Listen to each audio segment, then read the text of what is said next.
Hi hello నమస్తే welcome to వైష్ణవ film corporation. Aishwarya Rajinikanth director గా సక్సెస్ అయ్యేందుకు ప్రయత్నిస్తూనే ఉంది. కానీ ఆమెకు మాత్రం సరైన సక్సెస్ రావటం లేదు. చివరగా లాల్ సలాం అంటూ ఐశ్వర్య వచ్చింది. తన తండ్రి రజనీని ఒప్పించి మరీ స్పెషల్ అపీరియన్స్ పాత్రను చేయించింది. అయినా ఫలితాన్ని మాత్రం తెచ్చుకోలేకపోయింది. పైగా రజనీ రాకతోనే స్క్రిప్ట్ మొత్తం మారిపోయిందని, తన కంట్రోల్లో లేకుండా పోయిందని చెప్పుకొచ్చింది.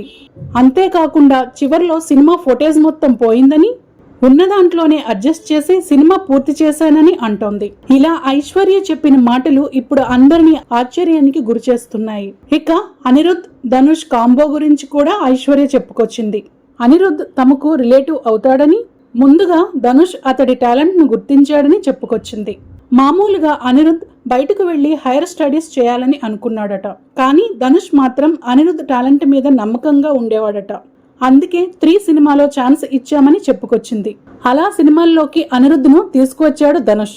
అంతా అతడి వల్లే జరిగింది. కానీ ఈరోజు అనిరుద్ తన కష్టంతో ఈ స్థాయికి వచ్చాడు. అనిరుద్ని చూస్తే ఎంతో సంతోషంగా ఉందని చెప్పుకొచ్చింది ఐశ్వర్య. ఈ మాటలు ధనుష్ ఫ్యాన్స్ ని ఎంతగానో ఆకట్టుకున్నాయి. ఎంతో నిజాయితీగా చెప్పిందంటూ ప్రశంసలిచ్చారు. ధనుష్, అనిరుద్ మ్యూచువల్ ఫ్యాన్స్ సైతం ఈ వీడియోను తెగ వైరల్ చేస్తున్నారు. 2004లో ధనుష్ ఐశ్వర్య వివాహం జరిగిన సంగతి మన అందరికీ తెలిసిందే. వీరిద్దరికి 2 కుమారులున్నారు.